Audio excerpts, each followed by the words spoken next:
Good morning, afternoon, evening, depending on where you're listening to us from, and welcome to the Roar of the Lions UK podcast, the podcast where six random guys from around the English Isles get together to talk about anything and everything Detroit Lions. Welcome to the second part of our special edition live streams we're doing on our rookies that we've drafted recently. We're going through some of their college tape, having a little look at the game, seeing what's good about them, what's bad about them, really just passing on some bits to you guys there at home.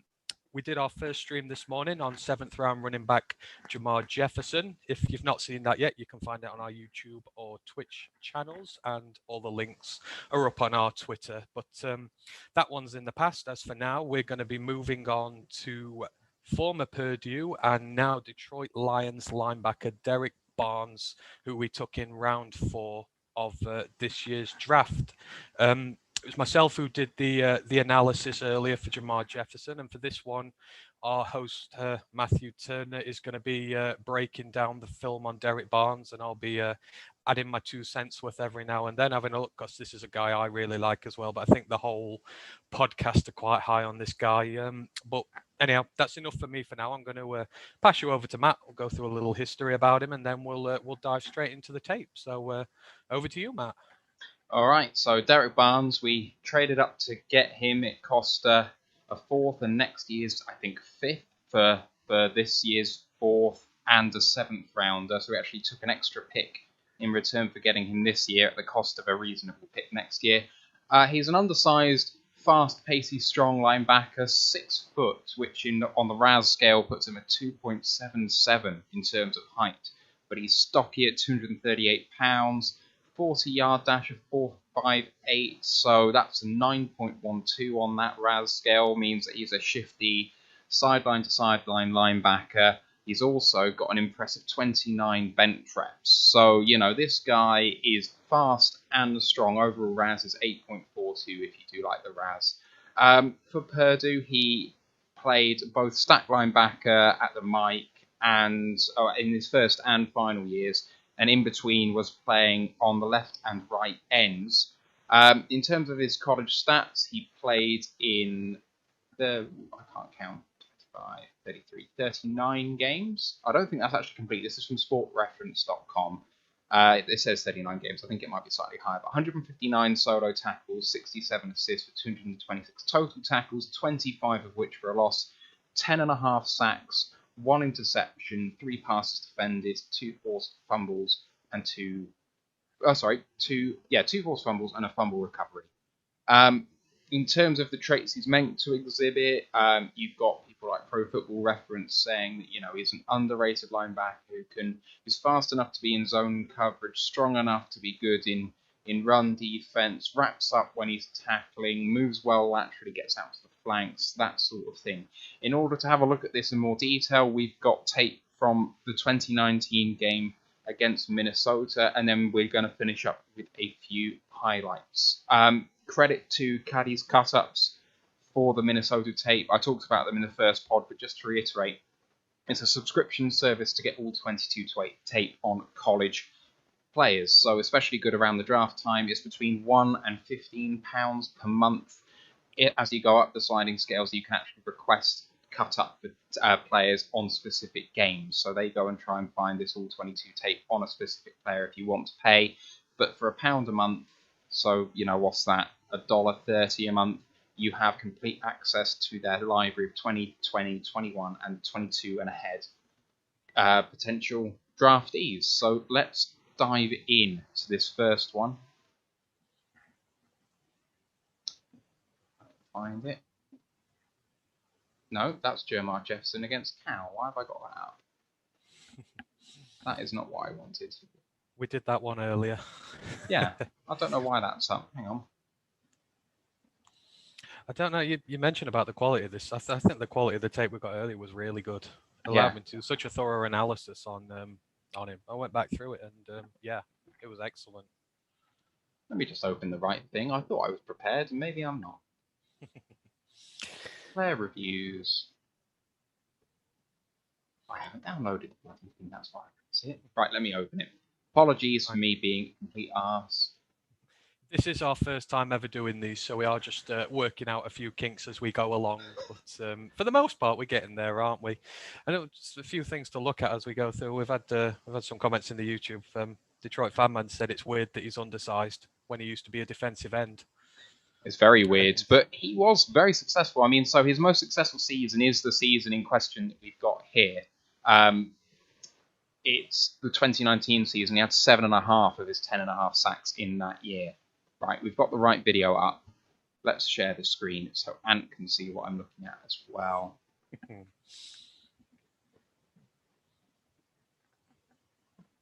Right, have you got that, Ant? Yeah, I'm all good to go.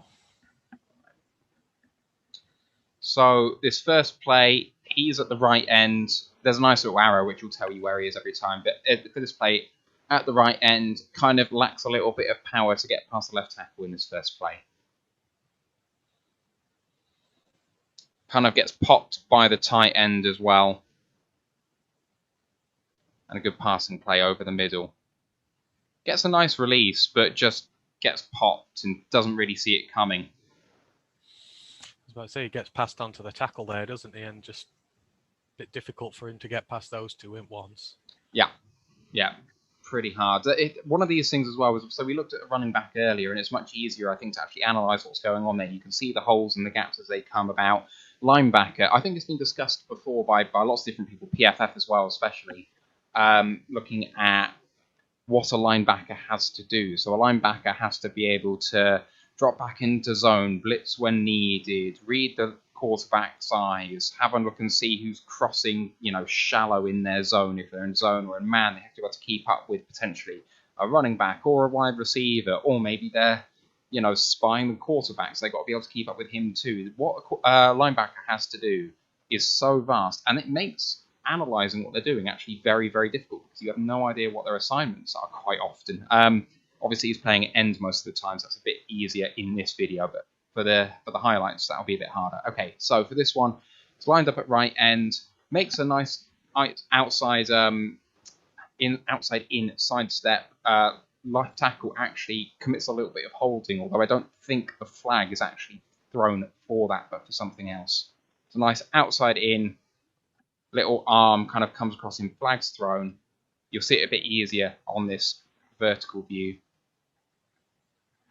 Beats the man, kind of held, a hands to the face if you're a Detroit fan, surely. I actually think the flag is thrown for a roughing the passer instead of for the holes, but I think that's a clear win there, Barnes. All right. Sorry. Go through that one again. Go through that one again. Yeah, have a little look through again. Just All right, here he is. So he goes outside and then in. Boom. Beats his man. That's a good play, that is. Yeah. I know he doesn't get to him, but it's indicative of the Well, traits he's going to need to be able to. Right arm of that left tackle almost has him in a chokehold.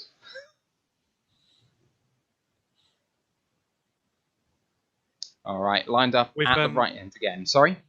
I was just about to say, on that last play, we've had a few comments in the YouTube section. Funky Lions fans told us to keep an eye out on number 5. I'm not sure which his name is, but apparently this is a guy who's also pretty highly rated on this Purdue team, who's coming through next year. I think he's on that defensive line there. There's a few players that actually show up in this game. Not that I know who they are, because I've just been keeping focus on our guy. But yeah, there's a few really good plays. This was a great kind of back and forth game. So obviously he's in hot pursuit there, but the run just goes away from him. So he takes the quarterback on the assignment here. He's playing the read on the quarterback, so he can't get round. Right, this for the first time lining up at left end. Sorry? Yep, seeing him. All right. So in the left end, and play action pass kind of gets bullied a little bit by the right tackle. That right tackle's huge. He's absolutely massive. Doesn't have the best day.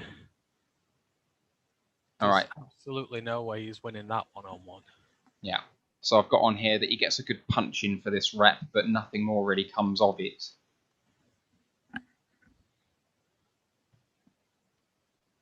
So the the right tackle has to take a good step back on his punch, but he doesn't actually use the advantage or isn't able to get another step in for a big pass play down.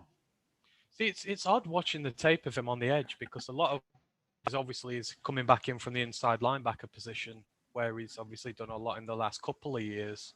So it's different seeing a different aspect of his game. Well, I guess we were talking on the pod the other day when we were doing the defensive schemes about versatile players playing different positions. Mm. I wonder if do you reckon they'd utilize him at defensive end maybe outside a linebacker? I mean, I guess we're really stacked, aren't we? So I think I'm a little sceptical. So Pro Football Network think he should play as a rush end, kind of with hybrid capability. So do the Draft Network. There's a few others out there who think he should play that role too.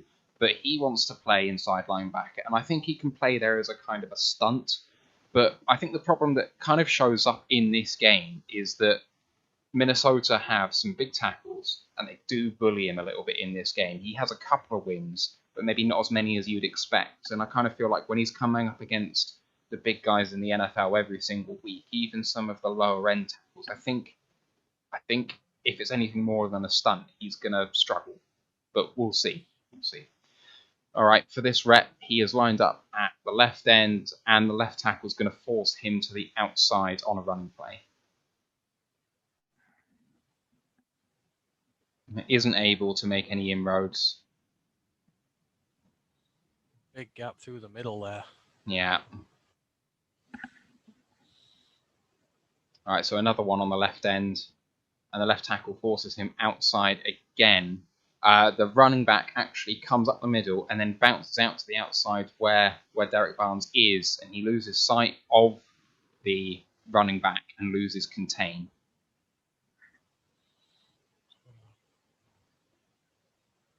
Oh, yeah, there he is. Right tackle just bullies him a little bit, and he loses his line of sight because he's a bit smaller, so you can't see him. It seems very odd that they're lining him up against such a big tackle. Yeah. His game is, I mean, obviously I know this is from the season before last, but his game is predicated on his speed and the ability to get through the gaps, for people to make the gaps for him, not for him to be trying to make the gaps. So I think this is highlighted possibly in his RAS scores. He's got a very, very slow 10-yard time. It has not got an explosive first step.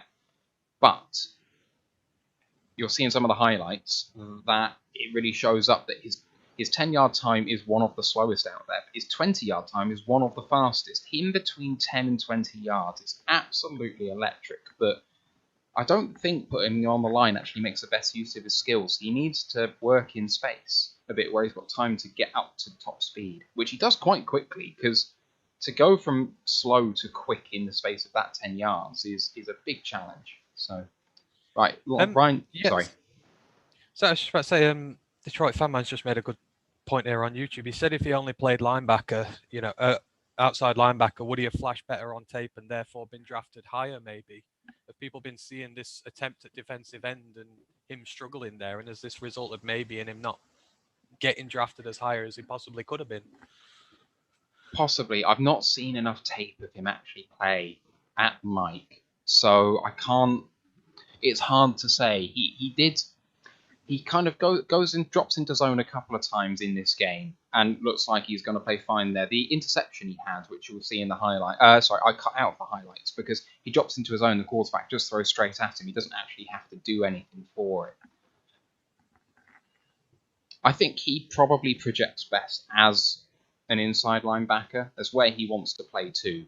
I do think his skills would be better used there, but I think it's the sort of thing like with Levi, because Levi Onwuzurike is not too dissimilar to him in terms of build and size. I think Levi's got an inch or two on him, and probably about 40, 45 pounds. He's obviously a lot bigger, but Levi is so much twitchier, so it's kind of unfair to put him there. He's still a big guy for a linebacker, but for an end, he's so small.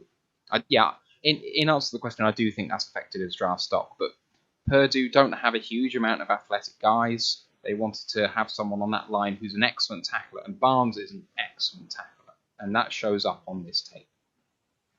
So lining up on the right end here, manages to get through, and on the zone read, he absolutely smashes the running back. But unfortunately, the quarterback kept it.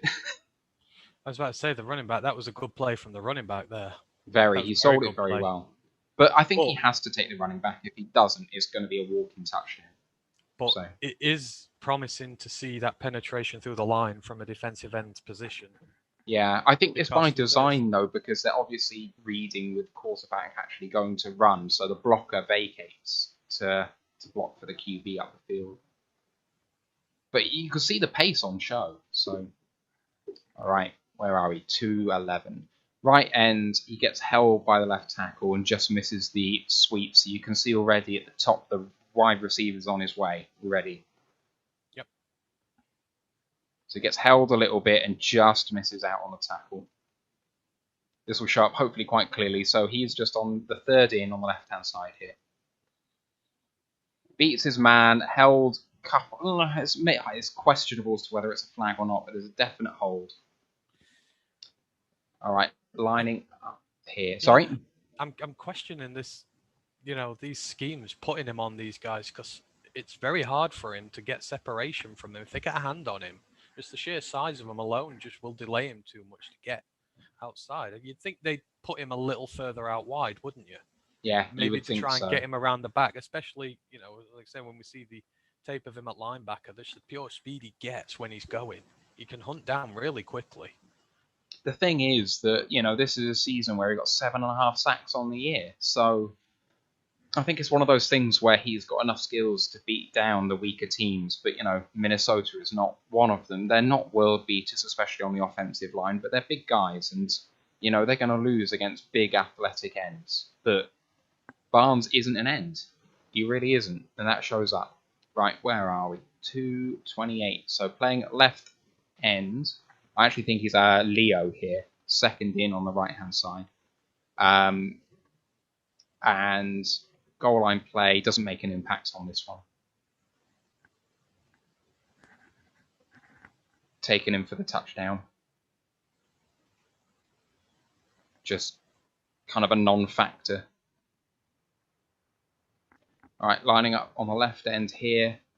And rushes inside, but he's handled quite easily by the right tackle. Gets a good shove on. Yeah, but it's just a complete mismatch, isn't it? It is. Gets a good first step, but the right tackle's got no problems with that, really. Well, that's it. He just needs to push him around. Even if he beats him, he just pushes him around, and he's got a long route round to get to the quarterback or the running back. Yeah. So I think this should be a running play up the gut, and he beats the right tackle around the outside, but I don't think the right tackle is actually worrying about that. He knows it's a running play that's going to the left of him, so anything to the right is a non-factor, I think, for me. I don't count this as a win.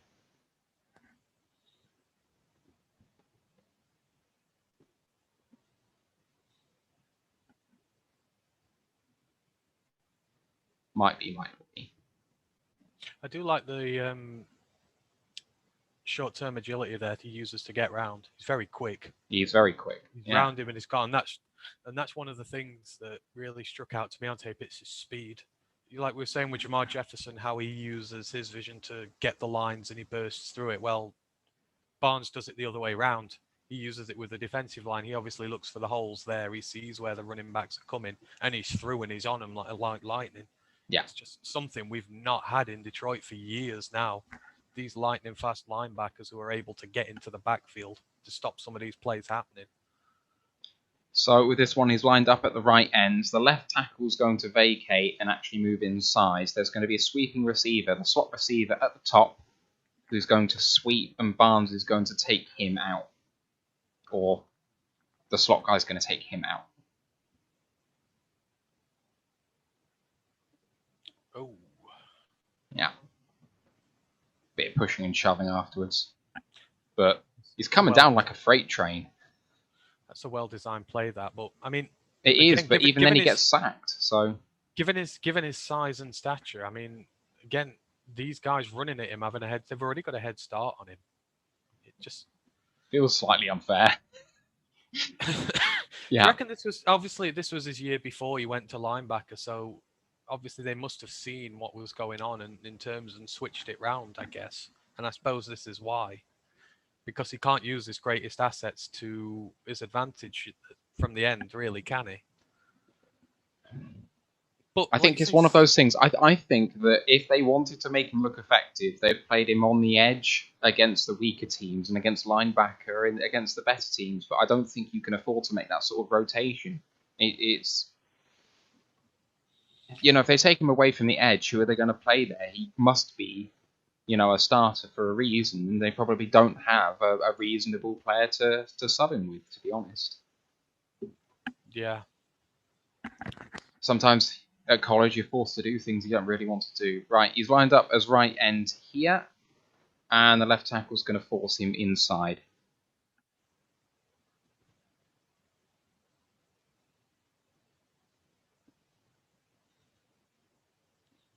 Stays nice and low, but left tackle's always in control of that one, really. The guy on the edge gets the tackle, doesn't he? He's right. Play that.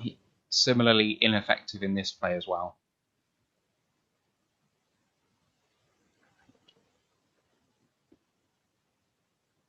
And this one, I think, goes to the house.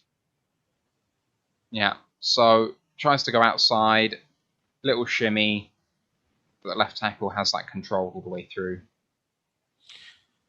Yeah, I mean, he's just having no luck there whatsoever, is he? No, it's a tough day all the way through, actually. This is not one of his better games, but it is one of the games I have. The only game I have.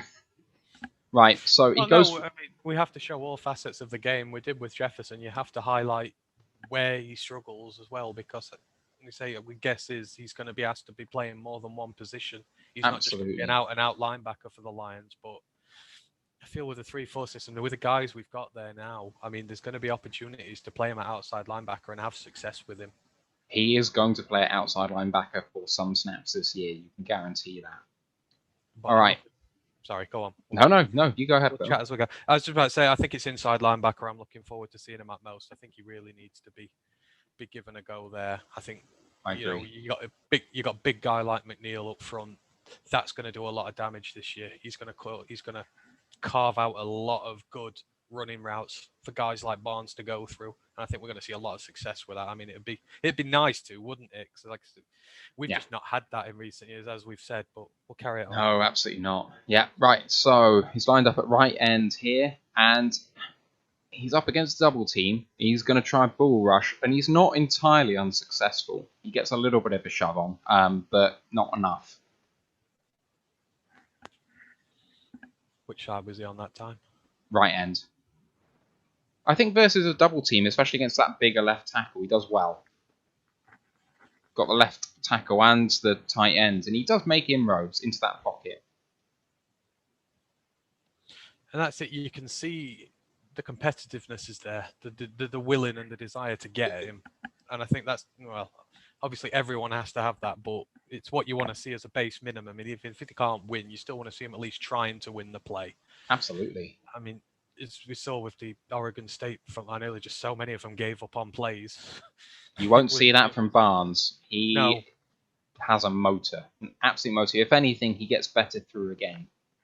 Not that I think he needs reps in order to kind of get into it, but I just think he's got such high energy that he's playing as well in the fourth quarter as he does in the first. Right, well, he gets a bit... Would this be his freshman year, 2019? No. Freshman year 2017. Oh, I'm a bit behind. So yeah, my American collegiate levels. 2017 was his freshman year playing at linebacker, and then he switched to edge ends outside linebacker for 2018 and 2019, and then he played back at linebacker in the most recent 2020 season as a senior. Right, where are we? We are at 424. So left end, and he gets bullied a bit by the right tackle once again here.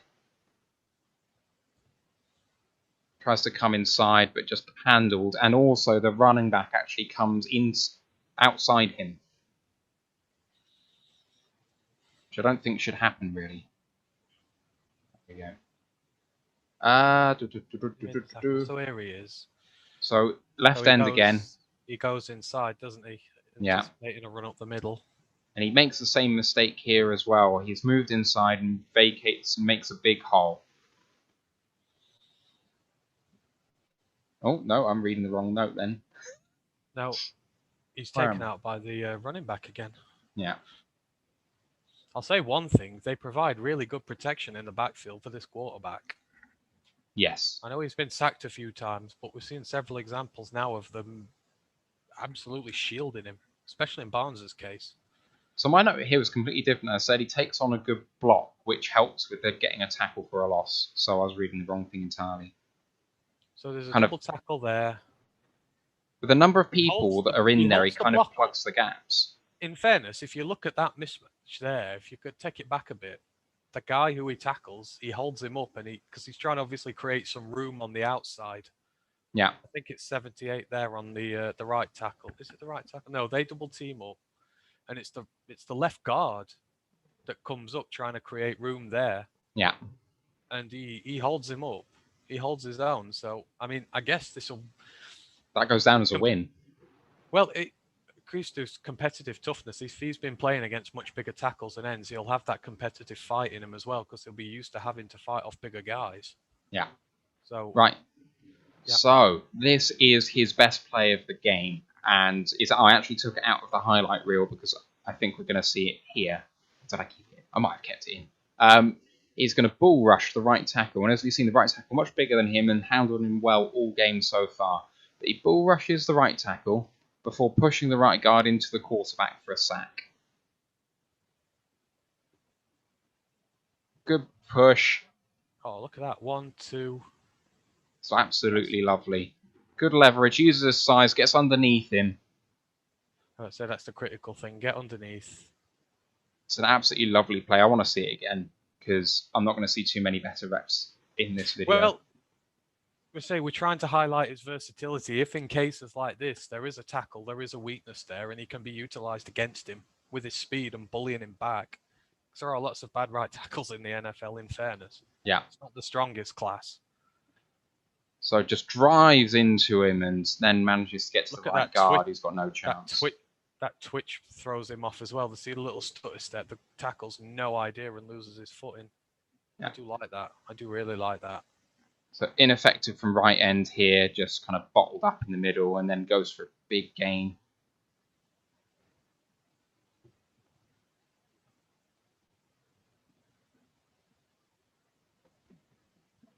And then he gets stuck in the clutches of the left tackle. At left end he gets stuck in the clutches of the right tackle. No, where am I?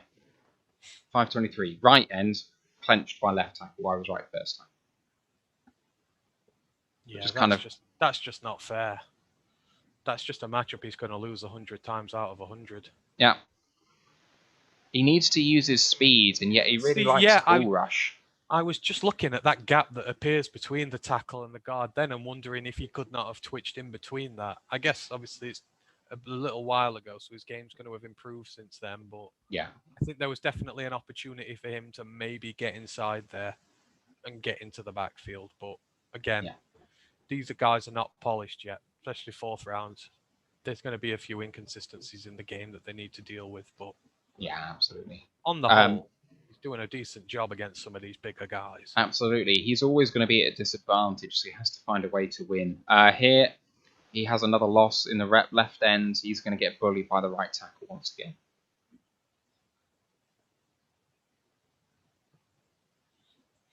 RPO play. Right tackle comes down and just handles him. I mean, it's not fair, is it? No, it's the position he's at, because the right tackle can just come diagonally straight at him. I think would he would maybe benefit because he's at the. I mean, where's he at there? Is he about the 6 tech? Isn't he there? Yeah, just out. He's quite far out. You wonder maybe if he was a bit more inside, at the end position, the 4 tech, maybe that might benefit a bit more. But at where he is at 6, it's just too far to go around that guy, and he can't go through. Well, he's not really got much chance to go through him. No, he's shown he can do it once, and he's got good power and good speed, but because of his size, too often he gets stuck in the clutches of the tackle and just can't break free. And here's another example. He's going to come inside, and there's going to be a big gap where he used to be.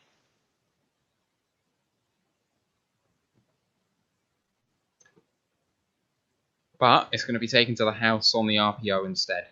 Oh, that's really poor coverage, that is. It's really poor coverage, but if you have a look, the running back, it can actually be handed off to the running back for a massive play running exactly where Barnes is right now. At least, the thing is, at least he's trying different concepts, because he's tried going around the outside, he's going on the inside. It's not just the same repetitive play. It is good to see him switching his plays up, switching his angles of attack, trying to find the weak spot in there. Yeah, he's not got much in the way of pass rush technique in terms of like a swim move or a spin or something like that, but he does try and come at it from different angles, little stutter step, little side step, but that's about what he's got in his arsenal. And to be fair, against the smaller colleges, that was enough to win. So he's just got to expand his repertoire a little bit, and he's got the speed and agility to do it. He just hasn't learned it yet. So there's a nice little switch move here between him and the defensive tackle inside him, but he's just not quite got enough of an explosion to get by having done it. I think he could win that. Actually ends up in a sack anyway. To be fair, would that not go down as a quarterback pressure? That's nearly a... Yeah. I mean, he forces him out into that sack. Yeah, he does. Yeah, it's still a win, but it's... Having done the move, which has looked like it's got some room, he doesn't quite go through it. No, I actually quite like that play. I like how he's coming. He's found and exploited the gap. Yes, he's had to go round, but I think he's just forced the quarterback a step or two into that sack. So It is, whilst obviously it's not been the best tape to watch in terms of trying to find the good aspects of his game, there are little nuggets in here that show that he has the ability, if utilised correctly, I think. Here's a really nice little nugget. It's going to go very understated and not very noticed by a lot of people, but this is a running play, running right. He doesn't overcommit. He doesn't try to get to the running back too quickly. He keeps contained, plugs the gaps, and eventually succeeds. So rushes, sees it's a running play, comes to the right, manages to keep contained, and forces him back inside because the running back can see that the gap's not there. And look at that. It's really good. That's the short burst speed, and I love that. I mean, the one, I know we've said it on the podcast so many times, the amount we got run over last year was unreal, and we need guys like this who are going to just specifically hunt running backs down and stop them from being able to exploit all the gaps there. And it's something that I think we're going to see a massive impact from him this year in that regard. Well, that's a sort of a transferable skill from the linebacker position as well. If he's playing at Mike, you know that he's got gap discipline because he's able to play that way with a short burst quickness. He doesn't overcommit and then explodes when he needs to with the little quick steps, and his pace is unbelievable when he sees ball. When he sees ball, he gets ball. You'll see that on the highlights reel in a minute. As I say, if we've got some footage of him at linebacker, I think a lot of his play there is going to become clearer now from looking at this. Yeah. I think we can see where he's picking some of these traits up that he's transferred into the linebacker position. Yeah.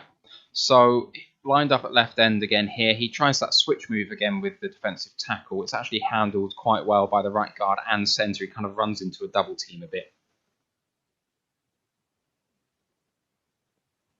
It's the centre he runs into, isn't it? I think the centre's not... I could be wrong. No, he runs into the centre. Yeah. I think the first time the centre was occupied, but he's not this time, which is a shame because if that centre's occupied, he's got a free pass through to the quarterback there. Yeah.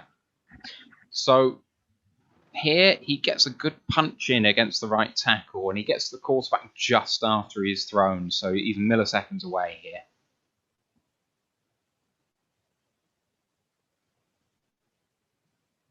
You see that the right tackle has to take a couple of steps back after contact, which is really good to see. Sorry, I was watching the throw there. Let's have a look. Outside, in he goes. Contacts the quarterback, but pulls out, which is good, not committing a foul. But once again, it's refreshing to see him getting at him. This is going to be forcing quarterbacks to throw quicker. I mean, we're used to seeing quarterbacks having all the time in the world to launch their throws off, but to see a guy who can consistently get through a variety of different means, it's promising as It to is. what he can transfer. He's transferred it to a new position and what he can bring to it in the NFL. There is a lot to like here, despite him struggling a bit. So obviously at left end again here. For all that we've seen of his power, he kind of lacks it a little bit in terms of transferring it into his play. Just kind of held by the right tackle. Yeah, I think these plays where he's going directly at them, they're just not effective, are they? He's so strong, but he's not got the length, and it really hampers him. I mean, they're 98 next to him. I'm assuming he's hoping that he's running him up because you can see him. He's going in that direction. I think the hope is that the tackle gets engaged by him and gives Barnes a route through there, but it doesn't happen. And unfortunately, yeah, he's not winning those one-on-ones, not in a month of Sundays. No. So here he's actually going to drop into the flat in coverage, going to cover the running back. But actually, once he sees the ball hasn't gone that way, he's going to try and recover to the middle of the field and almost impacts the play. Drops into the flat. Ball's thrown the other way. He's rushing back into the middle of the field, and he's there as the man's taken down. Yeah. Completes his assignment. And then he's rushing back. He's there to make the tackle if no one else is. Obviously, the tackle is made. Impressive. It's impressive short line speed, isn't it? Yeah, very much so. Right, so he's going to try an outside move here at left end, but the right tackle handles him quite well. Good throw by the quarterback. Nice little duke there from him as well.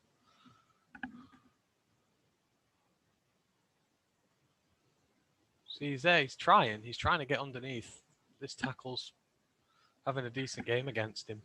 Yeah, by this point, I think we're about midway through the third quarter, probably. So you can see that his motor's still going. He's going to try a speed rush, I think, around the outside here, and there's going to be the running back is just going to fall in front of him to try and block him. Which, to be fair to him, is successful. That's a good tackle. This is a really good pass blocking running back. Yeah. He sees the space, just down he goes, trips him up. So that's his weapon, is his speed. Yeah. You trip him up, he's just not going to be able to stay upright. So he's lined at left end here, so he's a third in from the right-hand side on the line, and they're going to crash inside and actually, collapse the lanes, which is successful on this play. Unfortunately, the throw is to the outside for a lovely touchdown. Yeah. But there was no run available there. They're obviously playing the run. Yeah. So they set out to achieve what they can, but one-on-one on the outside with that receiver, you're not going to be successful. Right, at right end here, left tackle gets him in his clutches, and he's not getting out of him. This left tackle's had him all day.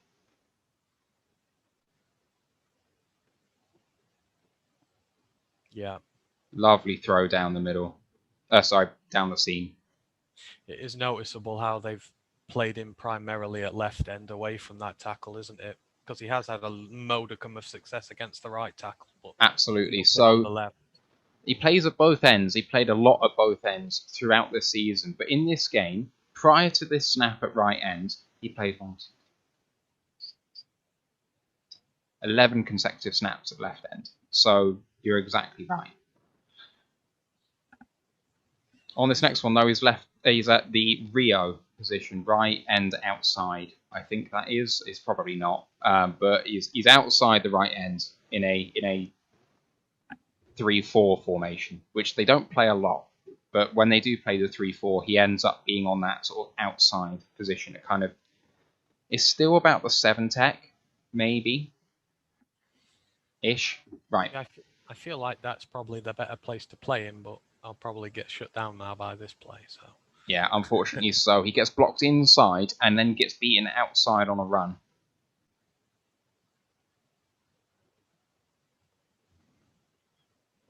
Ooh.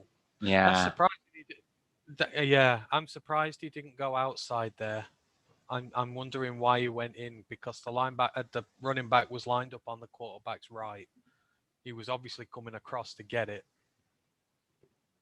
There's no one else there that can contain, so that's his job. He kind of whiffs on it a bit. He's blocked on this play too at the Rio position too. It's an odd formation they're playing. They're very stacked in the middle. The thing is about this is the formation that the Lions might well play. 3 down linemen. You can see he's got his hand in the dirt here too, but yeah, just handled. And, quite badly loses there. And left end here, and he's blocked inside again. He likes his inside play. Running back outside him again. I think it is where you're going to have the most impact if you're going inside, because if you go around the outside route, you've got to take a longer route, and there's no guarantee they're going out that way. They won't do very often. No, but then if his pace is his trait, then it's good that he's trying to get involved in the action. I think that's why he's coming in. If there's a run up there, if there's a gap to get through to the quarterback, I think it's good that he's trying to get in there and get involved. Yeah. Right, starting up at left end again here, and he's again blocked inside.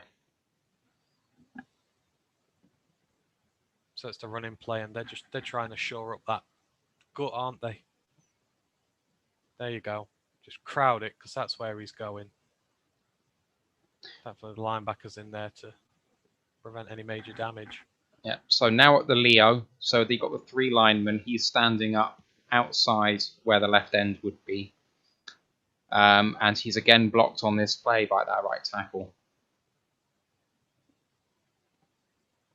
I don't suppose you found out who the right tackle was, did you?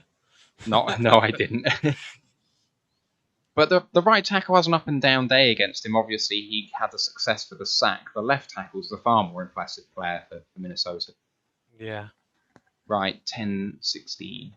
Right end here, and again blocked on the play. There's so much coverage out there. And lovely pass for a touchdown. If I said it. So they go jumbo set, or max protect. Quarterback gets hit, but still manages to deliver the dime. Your draft favourite wide receiver will be in this game, won't he? Who's that? Rashad Bateman. Oh, yeah. Left end here, and again, he's blocked. He's starting to struggle a little bit, but the sack comes anyway. You can see how, on the line, the guy next to him, 99, is it 99? Yeah. You see how he's coming across to try and get at that tackle to give him room to get through, but that guard's just intercepting him. You can't double team him. I feel like that's what they're trying to go for there, but it's just not working. You'll see the exact same here as well. Left end blocked once again. Straight up one-on-one. Big sack, though. Quarterback holds the ball too long. Oh, I tell you what. That's that number 5. Yeah. Find out who he is, will you? Funky Lions fan put it in our chat. He's named George Karlaftis. I've said we'll, if he's draft eligible this year, because we've got a couple of shows coming up. I don't know whether defensive end will probably not be in that, but we'll highlight him because he looks pretty good to me. We wanted to look at linebackers. Defensive ends need to drop into linebacker these days. Trey Flowers. Well, depending on how high we draft, obviously we might get the best of the lot of them with Kayvon Thibodeau, but hopefully we get a lot more wins than that. Yeah. Right. He's going to line up at the left end on this play, and he's going to speed rush outside and beat the left tackle.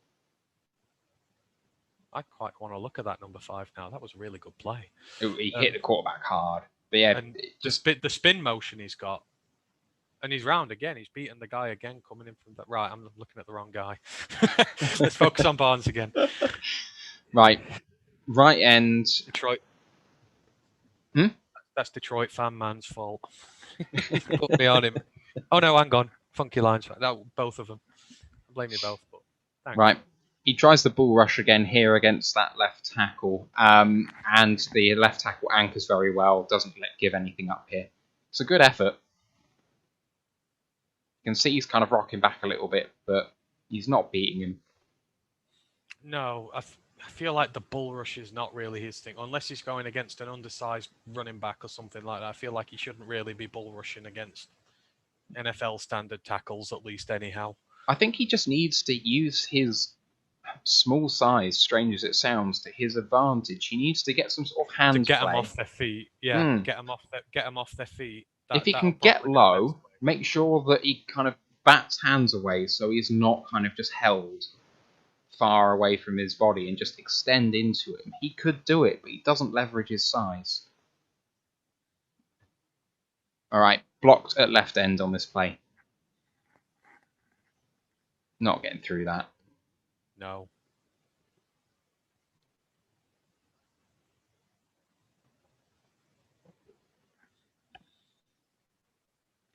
On this next one, he's at the left end again. He crashes down right and actually loses contain, which is a bit unfortunate.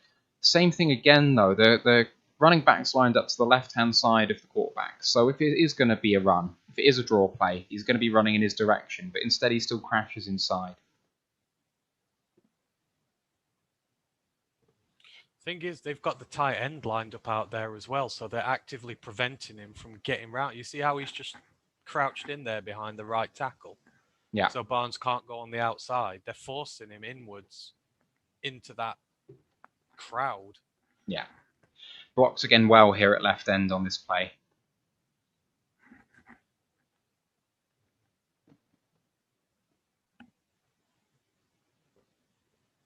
Tries to kind of go outside a bit, keep the pressure on the outside, and the running back is forced inside, but there's a big lane. It's just a sheer size difference, isn't it? It's, I don't know, unless this was, because it's weird. You say he played linebacker the year before, but then went to end and then went back to linebacker. I wonder what their thinking was putting him at defensive end. You can see the flashes, but it's not going to be a permanent thing for him. Successful enough in the college game, though. You play enough weak teams like Illinois, like who else did he have? Do you want me to see if there's any college fans in here so we don't upset their particular? No, they're very tribal over there with the college side. So. I'm just trying to remember who in the Big Ten he's had success against in the highlight reel. I think Rutgers. There's a few plays that shows up. Can't for the life of me remember the others that he's had big success against, but we'll see. Right end here. The running play is away from him. He keeps working and actually throws the tackle to the ground after the play is over, but it's not really unnecessary roughness. It's kind of part of the play almost. I love to see it though, just the competitiveness. There he is. Just throws him to the floor. It's great. So it's the tight end actually, I think, which pulls and he just chucks him over at the end. Well, right. Lined up at right end, he drives the right tackle. Where are we? Yeah, so lined up at right end, he drives the left tackle into the backfield for the first time, really, but he can't stop the run.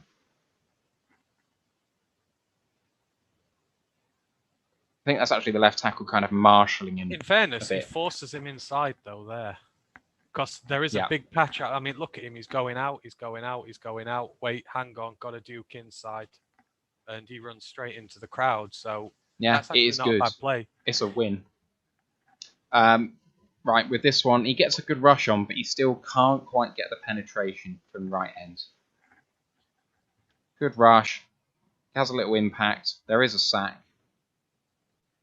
Kind of win all round for the defense, really. Well, this is what the thing, though. He's causing. He might not be getting the sacks, but he's causing a lot of disruption in the backfield. We've seen 2 or 3 instances of plays now where his players has directly affected the outcome, whether it be, hassling the quarterback, hurrying him up, or whether it's, making running backs change their direction for him. But I mean, and I've also seen on a few of these plays, they're directly lining the tight end up next to the tackle he's facing.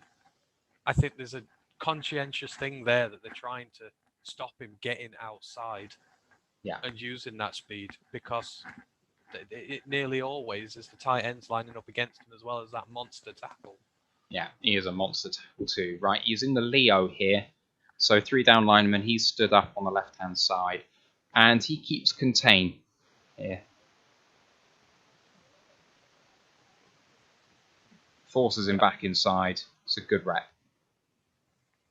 Yep. Nowhere for him to go on the outside. Obviously, he's hoping the tackle wipes him there and he's got a route to the outside, but no.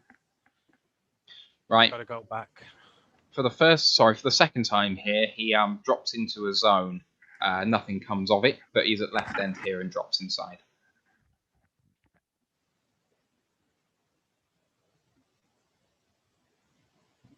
See how his eyes are drawn to the quarterback. He's watching him intently.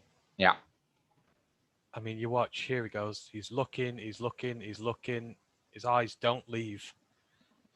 And, you know, that's something we need in ours. Obviously, quarterbacks, we've got no one who's really been in the backfield reading the quarterback, what he's going to do. But you can see intent. There's no one in his vicinity, so there's not really much he can do. But his eyes are on the play and as to where it's going. Yeah. Right, he gets a good drive inside here from left end. It's a blitz, and he manages to drive that right tackle in, but the quarterback manages to get it away. Flag thrown on the play. It's a big, big play for Minnesota in their win here. Deep in the fourth quarter. See how he gets his shoulder in on the tackle then and gets that leverage.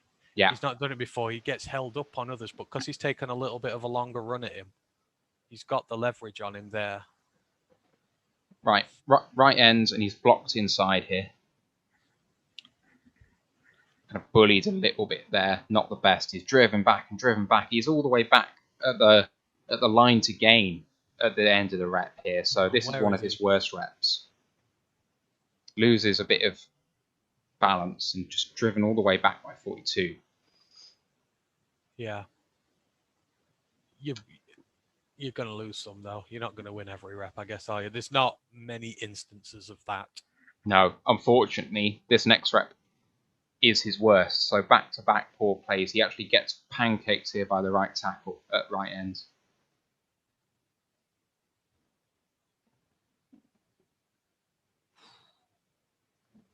Gets very angry with him as well, but just driven back. And then swings at him a bit. Yep. Right. Sorry. To say that's the only example of him getting properly... I mean, he's been held up, but that's the only time he's been properly dominated. It's not bad. It's not bad at all. Game on the line here then, deep in the fourth. I think it's just less than a one-possession game with about 2 minutes to play. So they're playing, you know, goal line defense. It's 2 yards for a first down here. So he's playing at REO and he's blocked here.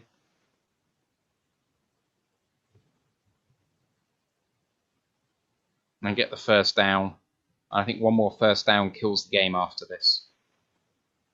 So it's all on the line. Right, so this is a really good rep to kind of finish the game. So 1st and 10, he's at REO. He's blocked by the left tackle, but releases and then manages to make the tackle inside. He's the last man before a big play.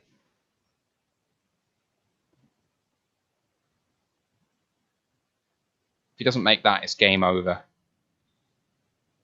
And that's one of the parts of the game I love. I love that short burst speed. Look, he's on him.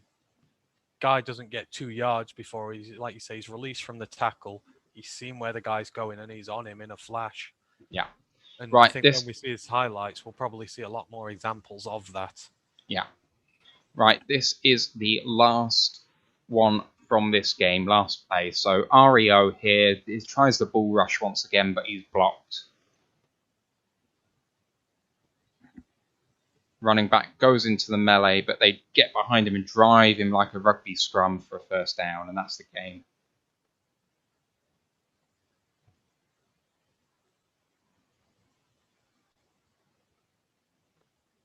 All right. So that's the tape. It's not his best game. Like I said, 7.5 sacks in this season was a career high in college, so he had a very good year. but unfortunately not the best one there. Right, I'll stop sharing that video and I'll load up the highlights. I think it was good to have a look there, though, because you can see the makings of his game and what he's about, and you can see there some of the skills that he'll transfer to linebacker, which he'll be a lot more effective with.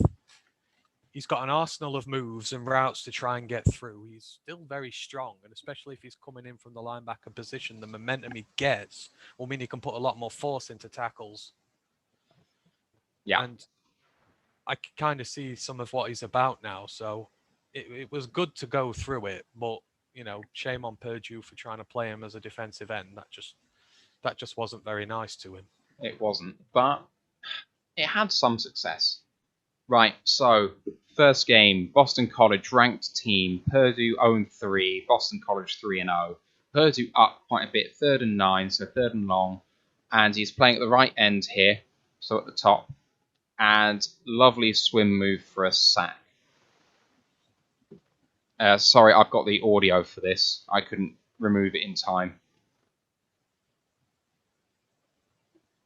Swims him inside.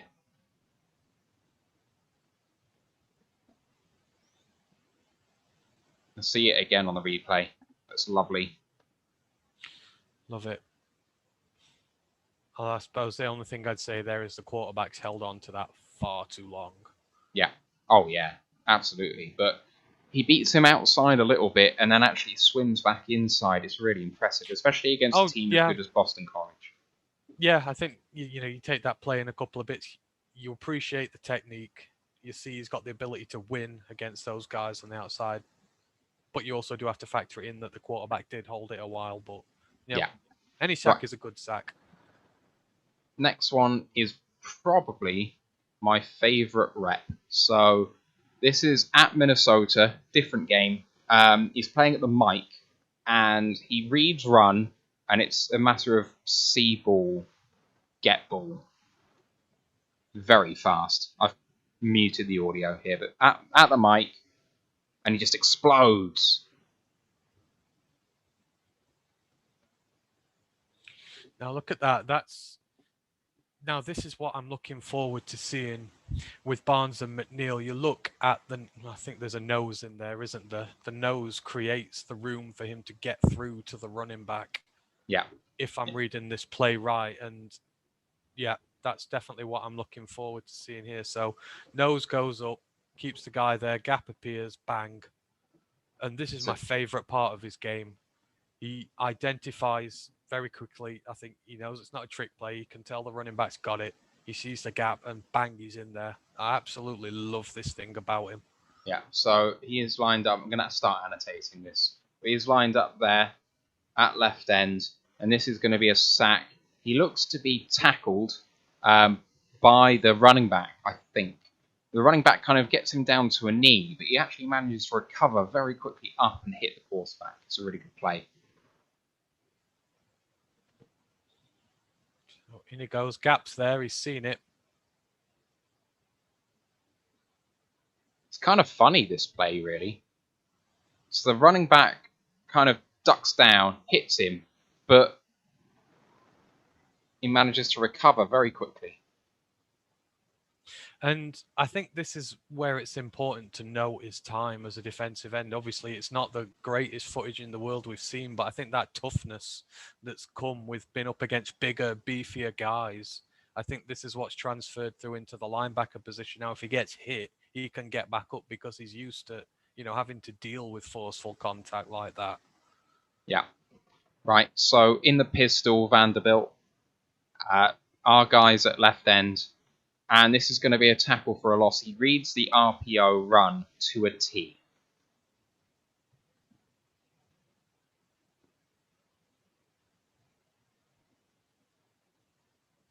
Absolutely no chance.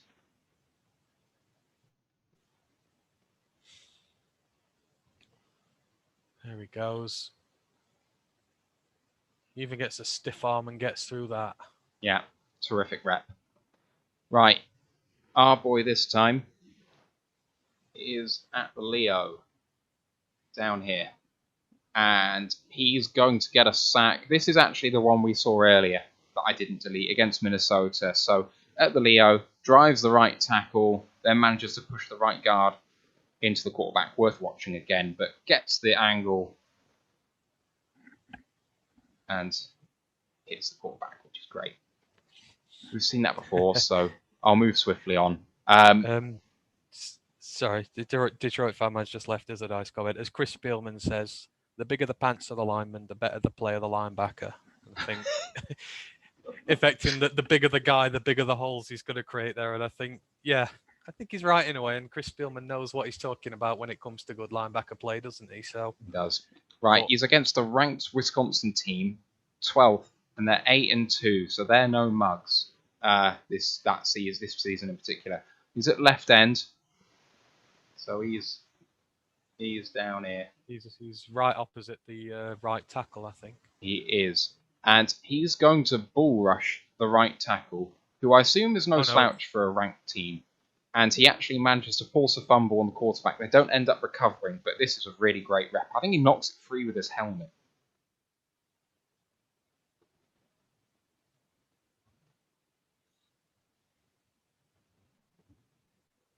And that's his defensive end play coming to the fore there. Yeah, so a little shift inside, manages to push the right guard all the way back, pancakes him, and then headbutts the ball out of the quarterback's hands. I'm about to say, it looks like he's gained a few pounds there, doesn't he? He's a lot stronger. Yeah, but right. You can see the transferable skills. It's a good play, that. So, Indiana, this shows up a few times, actually, him having plays against Indiana. This one, he's lined up at the Rio, so up here. And this is going to be a sack. It's a zone read. The quarterback keeps it, and it's read perfectly.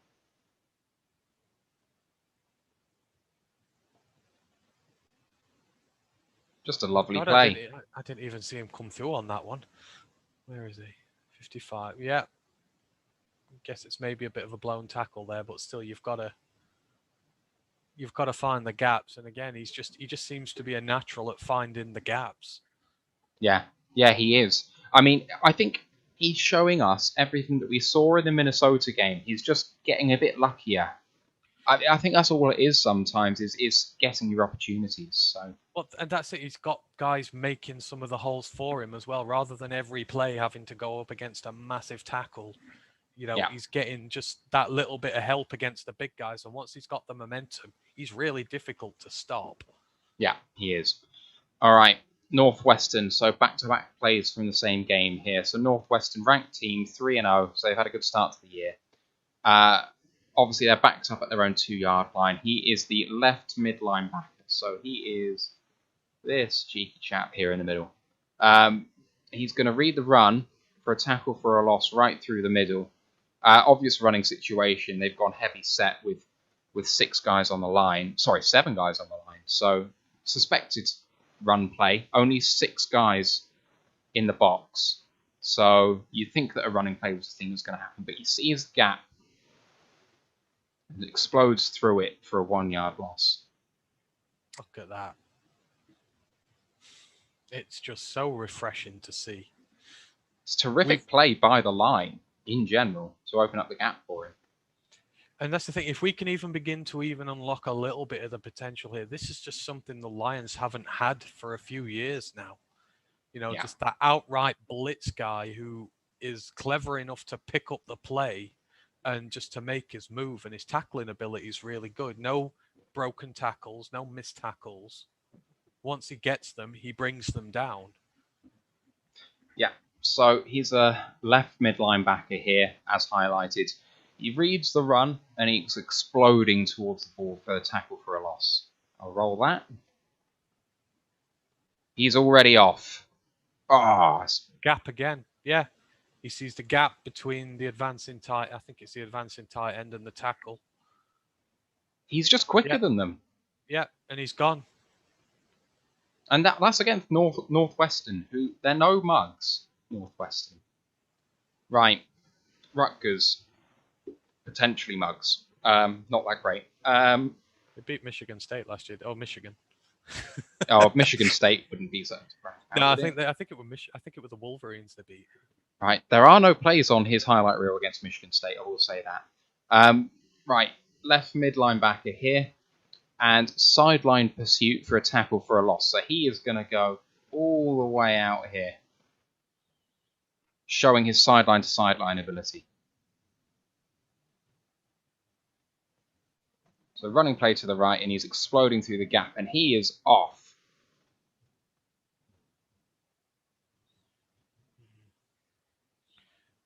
And I think these were the attributes that immediately drew me to him when we started watching the tapes after we drafted him. There's just so many, his skill set is just something again we've not seen in so long.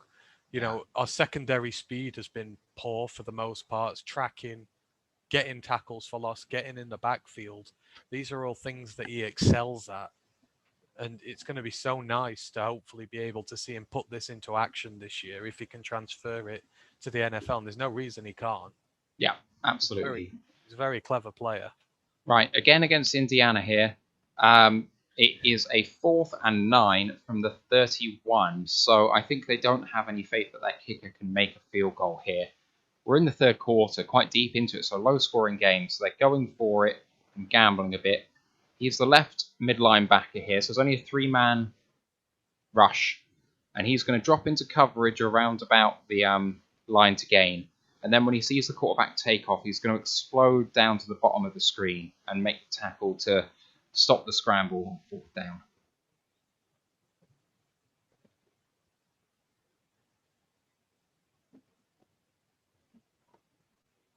Terrific speed. He's not the first one you see on the screen, but he beats his compatriot to the quarterback, which is terrific. Right. Okay, for this one, he is in the middle. He's the money. So he is here. And he's in zone, and he explodes again to the quarterback for the tackle. He doesn't quite finish it, but he does enough to make the quarterback stumble and then finish. So he's going to end up down here.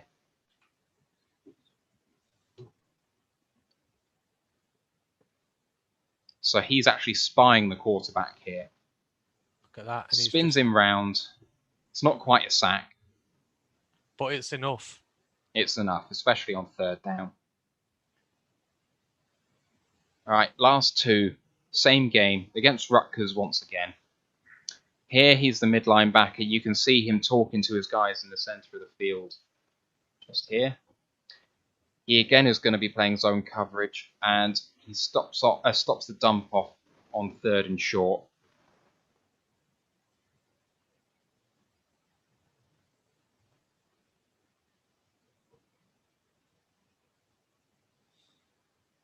I mean, can you play that one again? Yeah.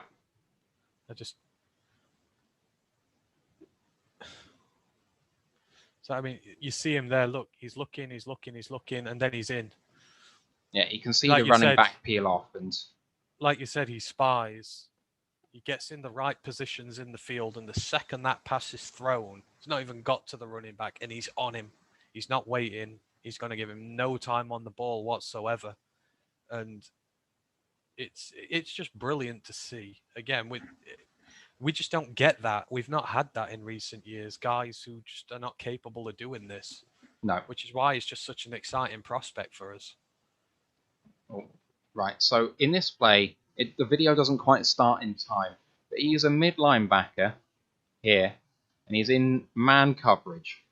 You can see number 4 on the offense is coming up here, and so he's matching up with him coming down. It's actually a design play for number 4 to get him the ball quickly, but he's going to explode to him, and this is a tackle for a loss on 4th and 3.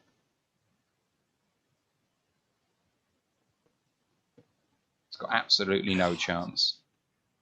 Again, he just holds and holds and holds, and the second that ball is out the QB's hands, he makes his move. Yeah, so I just got it again here. I know it's a bit transparent and you can see the previous game, but you can see our guy just here, and he's going out to the sideline because he can see number 4 here coming out this way as well, and just matches up with him so well. Let's run it one more time. such speed to get there. And look at the timing of the tackle. He doesn't jump too early because it would have been very easy for him to make contact before the receiver's taken possession. But he gets the timing absolutely spot on with that one. Yeah, he does. That is one thing, probably the most promising thing I've seen from his tape, is that in the Minnesota game, even when he wasn't having a good one of it, every tackle he could make, he was there to make it and he executed. He did not whiff on a single tackle. And, you know, if one thing as a Lions fan you want, it's someone who can tackle, for goodness sake. Right, that's all I have for Derrick Barnes. It wasn't the best day for him against Minnesota, but his highlight reel is spectacular, and he's showing the same traits in both games. In the Minnesota game and in the highlights reel. So it's not out of character for him. Well, like I said, I think you can see the evolution of his game. I think it was a mistake by Purdue playing him at defensive end, but you can see the glimpses of what his game's about there. You can see the odd good play. And now that he's in his more natural position at linebacker, those skills have transferred. He's gained some toughness, but he's just got all the skills he needs to work in that position. I mean, he was a team captain at Purdue, so he's got the leadership qualities there. You can see he can work as the spy. He works very well at it. The tackling ability, the anticipation, finding the gaps. I mean, he's got all the raw ability there to become a really good NFL linebacker if it's coached properly. Yeah, because obviously he's going to be coming up against bigger, more athletic guys come this time. He's going to be coming up against quarterbacks who are going to get it out their hands quicker. So he's going to have to gain that extra yard. But it's there on tape, and this is a 4th round guy. So, you're not expecting the world of him straight away. He's going to have inconsistencies to his game. But this is why the other day when we were talking about the defensive scheme and the rankings, this is why I'd have him playing in front of Anzalone. I think if he earns the reps there, you put him in and you let him get to work and you let him get acclimatized to the NFL, because I just feel he's got that many more positive traits, and plus he's younger. He's a guy we want to blood in, and I feel that he's going to offer a bit more there, but I know we will probably beg to differ on that one. But I mean, you've seen there how they utilize him. He's in coverage. He plays Leo. He plays Mike. He can play on the edge if we need him to. He's got the techniques. For me, there's a really good player there. It's just we need to mold him correct. But I think if we do, get the full value for him, that pick we gave up next year is going to look like nothing. Yeah, I completely agree. I think one thing I try to do with the highlights package is show that he's making plays when dropping into zone at linebacker, because a lot of people think that we should be playing him on the edge. And while he can be effective there, and a few of the highlights show that, I actually think he is a more effective inside guy. I think that he can. His instincts are excellent. He exposes the ball really, really well. I've actually got to close this off here because my friend is here to watch England in the Euros, and I need to go and say hello. But is there anything you want to say before we finish, Ant? Well, I'll just quickly finish off by saying I think, we've got a real good prospect on our hands here. You've seen from the tape how good he can be, the skills he's got, and I think he's going to play a very prominent role this year. The guys we've bought on the defensive line, McNeil, Onwuzurike, both guys who can create holes for him to get in. And you look at some of the UDFAs we got Tavonte Beckett, and he's exactly the same type of player as Barnes is. And if we have him as well, I think there's a deliberate design there to use these guys' abilities to get into the backfield and really start blitzing and causing pressure. I mean, I really hope they sign Beckett up and have these two in, because I think we can be really excited by the pair of them. I think so, yeah. Just to say to everyone who's tuned in live on Twitch and YouTube, thank you so much for watching that. It's our first time doing this. We did our first one in the series earlier today, and in terms of actually looking at this in depth, we've done one season of NFL look, and we've done no seasons of college look, really. We're amateurs at this, so I hope that you found it enjoyable. We certainly have, watching the tape, trying to analyse it. We're no amateurs when it comes to football and watching it, but actually breaking tape down is an entirely different skill. So thanks to Det Fan Man, Funky Lions fan, especially for getting involved in the chat. It's been a good back and forth. Sorry I wasn't there to reply and what have you, but I was trying to do all the highlighting and stuff. But we will be back for some more tape work this time next week, where we're going to be looking at our other 4th round pick, Amon-Ra St. Brown, and Ife Melifonwu, the 3rd round picks. That'll be Sunday, 10th of July. Have a fantastic July the 4th tomorrow for Saturday. you Americans out there. Yes, Saturday. Sorry, beg your pardon. But tomorrow, 4th of July, Independence Day, you rid yourself of the English yoke. So enjoy yourselves, get drunk, and we'll see you for the normal podcast on Tuesday. We might be having Luke G on. I hope we get Luke G on. But for now, say goodbye. Let's go Lions, one pride. One pride. Thank you, guys.